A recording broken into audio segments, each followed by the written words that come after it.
Ladies and gentlemen, next fight evening is 3 rounds of the Clan Welterweight division. Introducing first, fighting out of the red corner. This man's a mixed martial artist, weighing in at 170 pounds. Fighting out of Platnium Crowne, presenting Cyrille Rossage.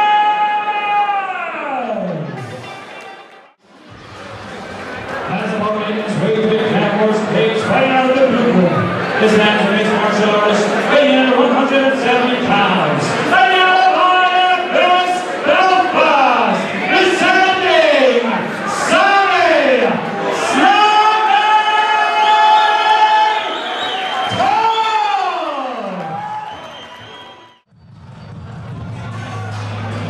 Clan Wars 34, and it is the turn of more welterweights. It's the card of welterweights, Phil. This time round we have Cyrille Rossage out of Platnium MMA, Paris, France, taking on IFS Belfast, Sammy Tufts. Tufts is in the charcoal grey shorts, while Rossage is in the black and red trunks. Your referee is Mr. Peter Lavery, and we're on their way. Two big welterweights here in thickness, Phil. A little bit of an international flavour about this fight. You can see Sammy Tufts just relying on that wrestling that he has, because he's a fantastic wrestler, a former member of the junior GB wrestling team. So he's going to try and take this to the ground and see what he can do from there. Good head position straight away by Tufts. We mentioned it there just as the fighters were coming out. Rossage is huge for the weight class. Two experienced fighters as well. Rossage is holding a 6-2 record, while Tufts has never tasted defeat, 4-0. He's in on that trip single, has a beautiful high crotch that he may be going for here, and secures it wonderfully. Straight into side control, Sammy Tufts. Slowly working his game. Keeping that pressure heavy. Wonderful shoulder pressure from Sammy Tufts. It may not look like he's doing a lot, but he's forcing the chin of Cyrille Rossage. Maybe looking to set up a north-south choke here, just if he's grabbing the inside. Rossage just trying to get the knee guard in and shrimp back into a better position. But the choke is he's fishing it under, Phil. Looks like he may have been going for a Darce there, not unlike Tyrone Woodley on Darren Till. Speaking of Darren Till, Sammy Tufts spent approximately a month over at Team Cabon due to a close friendship with Ali McLean. Just needs to try and snake that leg out if he wants full mount, but he looks happy to sit in that half guard position, as we've alluded to earlier. Again, needs to be wary here of a neck crank, but he seems to be setting up the Darce. If he can just get that leg out. And what I like about he may have it! He's calm and collected in this movement as well, and Rossage gets back to his feet to try and escape. Sammy again in on that single, tight end on the single. And so far, Rossage has just found himself in absolute defense mode here against Sammy Tufts. If he triangles the legs here again to elevate, that's beautiful wrestling from Sammy Tufts. Real clinical, positional wrestling. And right now what Sammy Tufts is illustrating is just how important a strong wrestling base is within mixed martial arts.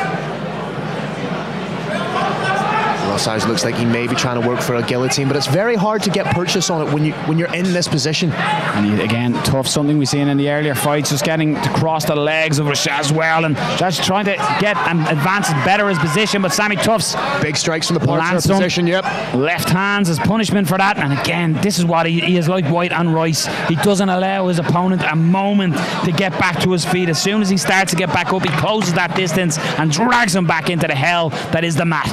Wrestle, young man, wrestle. Oh, beautiful short uppercut by Sammy Tufts. 2 and 3. He's getting some power into them shots as well, Phil, and a big statement of an opening round by Sammy Tufts. He's letting the Frenchman know that he is fighting an undefeated opponent. Peter Lavery just clearing out the Clan Wars cage, getting ready for the second round here. A big opening first round by Sammy Tufts. Cyrille Rossage will know he's in a hard fight here. He has been smothered with the work so far of Tufts. And that first round is bound to have been a huge confidence builder for Sammy Tufts, taking on an international opponent, taking him down at will, solidifying position, and perhaps being the most dominant we've seen him in the Clan Wars cage. Uses his striking, that right hand, but more so just to close the range on the Frenchman and get back to where he does his work best, and that head position and pressure on his opponent, Phil, up against the cage. Again, in on that single, just pulling that leg out from Rossage. Rossage must be thinking at this stage, what do I have to do to get this man off me? And this is what he does. This is what drains his opponents. Rossage may get into an improved position here, and just when he thinks there's light at the end of the tunnel, Tufts just slams that door closed and brings him back down to the mat. Again, it's all about that wrestling, that top game from Sammy Tufts. It's suffocating. There's very little room that he's given Cyrille Rossage. And anytime Cyrille seems to do anything dynamic, tries to switch the hips, Sammy Tufts just reads it and follows. And you can see it's all defensive work as well, so any offensive output that Rossage has had is going to be heavily diminished now by all this grappling and defensive grappling, carrying the weight of Sammy Tufts. And not only is Sammy just, dominating with the wrestling, he's landing these little short, powerful pot shots that are scoring points and also preventing the referee from standing them up because there's consistent activity. Nice step over here. And the corner of Rossage is firing instructions across to their fighter, but when you have Sammy Tufts, you could be getting the best instructions in the world, but Sammy Tufts dominant on top. Tough by name, tough by nature. And he's happy to sit inside the guard a la Tito Ortiz back in the day and just shift the hips, create a little bit of space and strike. But the reason why he can do that, Phil, is because he keeps landing them short, sharp shots, and that's forcing the referee to say he is working, he is landing, scoring shots, so it's up to you on your back to improve your position. Indeed, Noel, indeed. And you can see now that Cyrille Rossage is starting to get frustrated. Why? Because he's throwing punches from a flat back position. Gravity's not on his side here. He can't gather momentum and land heavy strikes from here. Sammy Tufts doing the right thing by just keeping square with the hips, using one hand to post and landing massive ground and pound. And I don't think it's the fact that Cyrille doesn't know what to do from the bottom. I think it's the fact that everything he's tried to do has been nullified. So he's like, okay, well, I'm just going to have to try punch from the bottom. But Tufts putting on an absolute domination of a display here. And even the way he stands up, if you notice his base is stunted, he's not standing square where Cyrille Rossage would be able to maybe transition or grab the legs. He's standing in a stunted stance so that he can get full purchase on his punches safely. Really good, smart, clinical wrestling. It's a Tufts round, no doubt. Is that domination and wrestling strong enough for a 10-8 round? Under the scoring criteria, I would say yes, no. It depends on the way the judges are looking at it. But if I'm looking at it, I'm going to say yes, that's potentially a 10-8 round.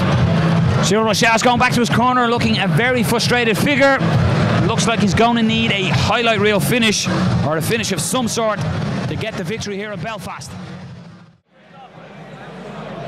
Coming into the third round here in this welterweight contest between Cyrille Rossage and Sammy Tufts. And Sammy Tufts has had it all his own way.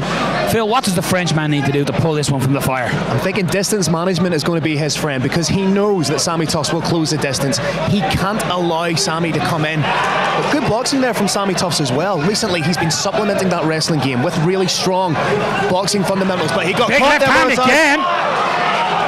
Johnny Burrows and James Corrigan just urging Sammy Tufts on. Big straight from Sammy Tufts right into the double leg. And it's the threat of the takedown that's allowing his boxing to have that success, and he's pushing the head back of Rossage almost like a Pez machine, just popping him back.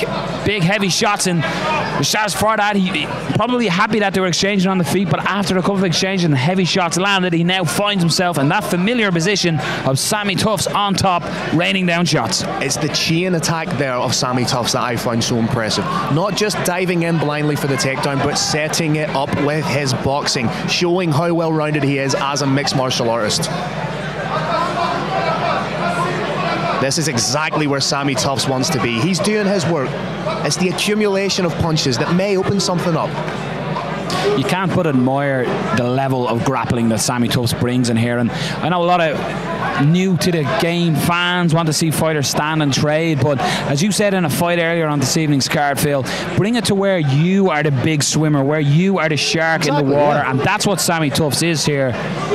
You saw Sammy Tufts, you've seen Cyrille Rossage pop the hips out, almost looking like he was trying to set up an omoplata, and Sammy Tufts just followed the hips nice and calmly, squared off, and maintained dominant positional control.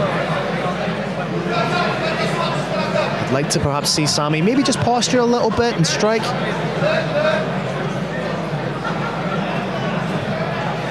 But again, for opponents looking at Sammy Tufts, when you get offered, when Paul Mackering should say, hey, any of you guys want to fight in Clan Wars? When the name Sammy Tufts comes up in the welterweight division, I'm sure there's a lot of welterweights who are going, hey, I don't want to fight this guy. Even just, do you see the tricep and bicep control he had there? Just taking away that base of Cyrille Rossage, not allowing him to plant the hand down and get purchase. Forcing Cyrille to take the overhook, which Sammy Tufts is happy just to ride the hand out and strike again. And it's something as well, Phil, we mentioned as well, a lot of welterweights on this card, so this is something that the welterweights here are going to look at and go, right, I can really put, you know, a mark down. All the other welterweights are backstage, they all know what's happening. There's a lot of guys that I'm going to compete with here today, mightn't actually fight them today, but you're going to be competing with in the future, so to really showcase your skill and put a little bit of fear in your opponents. And as I said, I really think there's not too many welterweights in this building that'll be interested in fighting Sammy Tufts. Potentially, and here's a scary thought for you. I could see Sammy Tufts with his body type and composition even moving down to the super lightweight division of 75 kilos, and what a dominant force he would be there, Noel O'Keefe. Talking about dominant, this has been 9 minutes of dominance. Sammy Tufts is going to get his hand raised. I'm more interested in seeing what way the judges scored it, and did anyone go brave and go 10-8 on any of these rounds. But let's send it up for that decision to your judges. Ladies and gentlemen, please show your appreciation for both fighters. After 3 rounds of action, we come to your judges' scorecards. All 3 judges scored this career winner